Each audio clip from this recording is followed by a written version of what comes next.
चारधाम यात्रा अपने चरम पर है। उत्तराखंड में चारधाम यात्रा के शुरू होने से अब तक लगभग 24 लाख यात्री दर्शन कर चुके हैं। वहीं हर दिन करीब 17,000 श्रद्धालु रोज दर्शन के लिए चारों धामों पर पहुंच रहे हैं। राज्य में मानसून नजदीक आ रहा है या यूं कहिए आपदा का मौसम आने वाला है। लगातार पहाड़ी इलाकों में बारिश भी हो रही है। पहाड़ी जिलों में आपदा से निपटने के लिए प्रशासन ने सभी तैयारियां पूरी कर ली हैं। इन्हीं तैयारियों को देखने के लिए उत्तराखंड की टीम चारधाम यात्रा के दौरान अलग अलग इलाकों पर पहुंची। तो चलिए आपको दिखाते हैं जमीनी स्तर पर आपदा प्रबंधन की तैयारियां कितनी पुख्ता है। सबसे पहले रिपोर्ट है बद्रीनाथ धाम और हेमकुंड साहिब तीर्थ स्थानों की, जहां पर हर दिन हजारों की संख्या में श्रद्धालु पहुंच रहे हैं। चमोली में आपदा प्रबंधन पर देखिए हमारे संवाददाता कमल नैन सिलोड़ी की रिपोर्ट। इस समय हम मौजूद हैं जोशीमठ का जो आपदा कंट्रोल रूम है। आज रविवार का दिन है। देख सकते हैं कि यहाँ पे अधिकारी कर्मचारी सभी की ड्यूटी लगाई गई है। किसी भी समय मौसम खराब होने पर और आपदा की दृष्टि में यहाँ पे 24 आवर सभी की ड्यूटी लगी हुई है। रात को अलग कर्मचारी होते हैं, दिन के समय में अलग कर्मचारी। यहाँ पे कंप्यूटर खुला है, फोन लाइन चालू है और ऐसे में जो भी फोन यहाँ पे आएगा आपदा को लेकर, ये तुरंत एक्टिव हो जाएंगे और आगे सूचना दी जाएगी। इस समय आपदा कंट्रोल रूम चमोली जनपद के सभी ब्लॉकों में सुचारू हो चुका है, क्योंकि अब मानसून आने वाला है। ऐसे में हर कोई इस समय एक्टिव दिखाई दे रहा है और आपदा को लेकर पूरी तैयारियां दिखाई दे रही है। कमल नैन सिलोड़ी, उत्तराखंड तक, चमोली। देखिए, जून मध्य से हमारे यहाँ पर मानसून सीजन शुरू हो जाता है और चमोली पर्यटन एवं यात्रा दोनों की ही दृष्टि से बहुत ही महत्वपूर्ण और संवेदनशील भी है। तो सबसे पहले बात करें तो रोडों पर हमने बीआरओ और एनएच दोनों की संपूर्ण टीम, साथ ही साथ एसडीआरएफ को लगाया हुआ है। जहां पर भी रोड बाधित होने की संभावना है वहां पर अतिरिक्त मशीनें लगाई गई हैं। एसडीआरएफ की 2 टुकड़ियां लामबगड़, हनुमान चट्टी और बद्रीनाथ तीनों जगह देख रही हैं। साथ ही जो फॉरेस्ट की एक टुकड़ी है वो हेमकुंड को केटर कर रही है। इसके अलावा कई जगह पर हमने ग्राम प्रधानों के साथ मिलकर आपदा राहत के किट्स तैयार किए हैं, जिसमें यदि कोई यात्री बस या कोई यात्रियों का समूह रात को फंस जाता है सड़क बंद होने के कारण, तो उनके भोजन एवं आवास इत्यादि की व्यवस्था हो सके। हमारी मेडिकल टीम भी जगह जगह पर संपूर्ण दवाइयों के साथ मुस्तैद है और जैसे ही हमें येलो अलर्ट प्राप्त होता है हम लोग अपने सारे ही सिस्टम को अलर्ट मोड पे डाल देते हैं, यानी प्रत्येक व्यक्ति अपने अपने ड्यूटी स्थान पर तत्काल रूप से पहुंच जाता है। जून से ही हमारा तहसील का जो आपदा कंट्रोल रूम है वो एक्टिव हो जाता है। हमारे यहाँ पर एक्टिव फोन नंबर्स होते हैं जो 24 आवर्स चलते हैं। उसमें 12-12 घंटे की ड्यूटी कार्मिकों की लगी रहती है। छुट्टी के दिन भी कार्मिक ड्यूटी पे रहते हैं और किसी भी प्रकार की आपदा का मैसेज प्राप्त होने पर तत्काल एसडीएम एवं तहसीलदार को सूचित करते हैं, जिससे हमारे द्वारा राहत बचाव की तत्काल कार्रवाई शुरू की जा सके। चमोली के बाद अब बात करते हैं उत्तरकाशी की, जहां हमारे सहयोगी ओमकार बहुगुणा ने आपदा प्रबंधन को लेकर तैयारियों का जायजा लिया। वर्षा काल आने वाला है। आपदा के लिहाज से उत्तरकाशी जिला पूरा ही संवेदनशील रहा है और 2013 से लेकर के अब तक की अगर घटनाओं का अवलोकन करें तो प्रत्येक वर्षा काल में कुछ न कुछ नुकसान यहाँ देखने को मिला है। वो नदियों का जल स्तर बढ़ने की वजह से हुआ हो या वो भारी बरसात की वजह से हुआ हो, लेकिन संवेदनशील ये पूरा जिला माना जाता है। इस बार भी वर्षा काल प्रारंभ होने वाला है। 25 जून से जो है मानसून अपने चरम पर आने की बात आईएमडी मौसम विभाग करता है और यहाँ का प्रशासन किस तरह से वर्षा काल को लेकर के चौकन्ना है, क्या कुछ व्यवस्थाएं हैं, आइए इस संबंध में बात करते हैं सीओ यमुना घाटी श्री भंडारी जी से। भंडारी जी, स्वागत है आपका उत्तराखंड तक। धन्यवाद। भंडारी साहब, जानना चाहेंगे कि वर्षा काल को लेकर के पुलिस महकमे के अंतर्गत जो जितने भी विंग्स हैं वो किस तरीके से तैयार हैं और क्या कुछ तैयारियां आप लोगों के द्वारा की गई?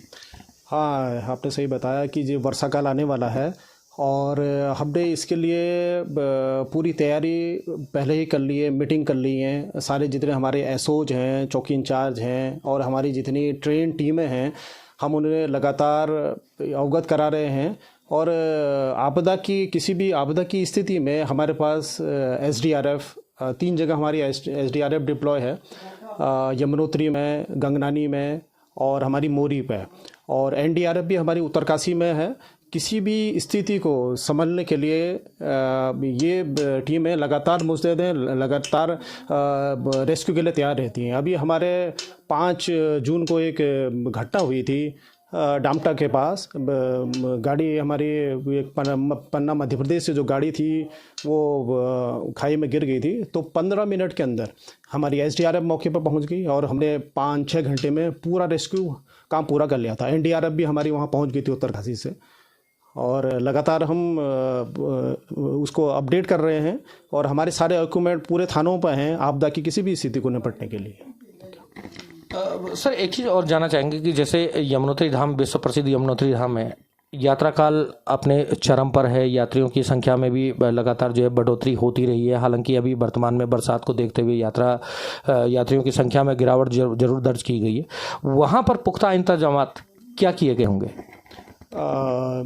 यमुनोत्री धाम पे हमारी QRT है, मौजूद है अभी QRT हमारी वहाँ पर, और एक हमारी जैसे मैंने आपको बता दिया SDRF हमारी वहाँ पर मौजूद है, और हमारे सेक्टर बटे हुए हैं। हमने सेक्टरों में डिवाइड किया हुआ, अलग अलग सेक्टर इंचार्ज बने हुए हैं। हमारे पास मजिस्ट्रेट सेक्टर भी है और पुलिस के सेक्टरों में बटे हुए हैं, और लगातार हम उनके संपर्क में रहते हैं। कोई भी ऐसी स्थिति है, सारे इक्विपमेंट हमने पहुंचाए हुए हैं, जैसे जानकी चट्टी में पहुंचाए हुए हैं थाना। इस तरह से अगर कोई भी ऐसी स्थिति आती है तो हम रेस्क्यू करेंगे तुरंत। तो ये थे CO साहब जो कि यमुना घाटी का जिम्मा संभाले हुए हैं। विश्व प्रसिद्ध धाम यमुनोत्री इसी बड़कोट यमुना घाटी के एरिया में पड़ता है।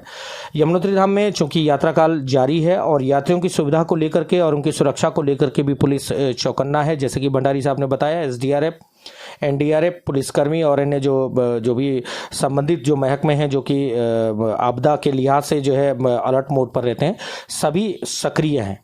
हालांकि आने वाला समय बताएगा कि किस तरीके से पुलिस की जो कार्य प्रणाली है वो कार्य रूप में परिणित होती है। ये भविष्य की गर्त में समाहित है, लेकिन फिलहाल जो बयान पुलिस महकमे के द्वारा दिए गए हैं उसके द्वारा ये जरूर लगता है कि वर्षा काल को लेकर के, आपदा को लेकर के पुलिस महकमा पूरी तरह से चौकन्ना है। उसका जो इफेक्ट है और इम्पैक्ट है वो कम से कम करना, ये मुख्य मोटिव SDRF का रहता है। और SDRF की जैसे कि जो पृष्ठभूमि अभी लोगों ने बताई और जो जानकारी मिली है, SDRF हर जगह दुर्घटनाओं में सबसे आगे होती है, और वर्षा काल जो कि आने वाला है उसके लिहाज से भी SDRF के जवान, अन्य जो पुलिस डिपार्टमेंट के अन्य जो यूनिट्स हैं जो कि जो है आपदा में बेहतर काम करती है, उन सब के साथ जो है मुस्तैदी से तैयार है। ओंकार बहुगुणा, उत्तराखंड तक, उत्तरकाशी। इसके बाद बात करते हैं 4 धाम यात्रा के सबसे प्रसिद्ध तीर्थ स्थल केदारनाथ धाम की, जहां हर दिन हजारों की संख्या में भक्त दर्शन के लिए पहुंच रहे हैं। जिले में मानसून ने दस्तक भी दे दी है और प्रशासन ने भी इसको लेकर कमर कस ली है। आपदा प्रबंधन पर रुद्रप्रयाग के जिला अधिकारी ने क्या कहा, आपको सुनाते हैं। देखिए, मानसून अवधि प्रारंभ हो चुकी है और हम देख रहे हैं कि हर रोज़ दिन में बारिश शुरू हो चुकी है।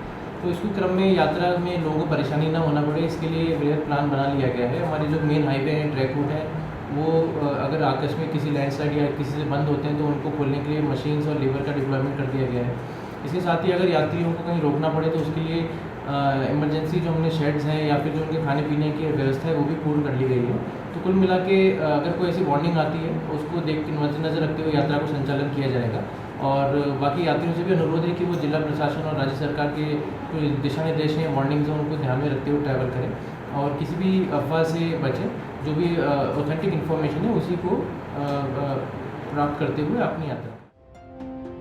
आपको बता दें कि लगभग 2 सालों के बाद यात्रा दोबारा शुरू होने जा रही है। 4 धाम यात्रा में आने वाले श्रद्धालुओं की संख्या भी बढ़ती जा रही है। इसके साथ ही मानसून दस्तक दे रहा है। अब आपदा प्रबंधन को लेकर प्रशासन ने तो कमर कस ली है, लेकिन ये तैयारियां जमीनी स्तर पर कितना दिखेंगी वो तो आने वाला वक्त ही बताएगा। ब्यूरो रिपोर्ट, उत्तराखंड तक।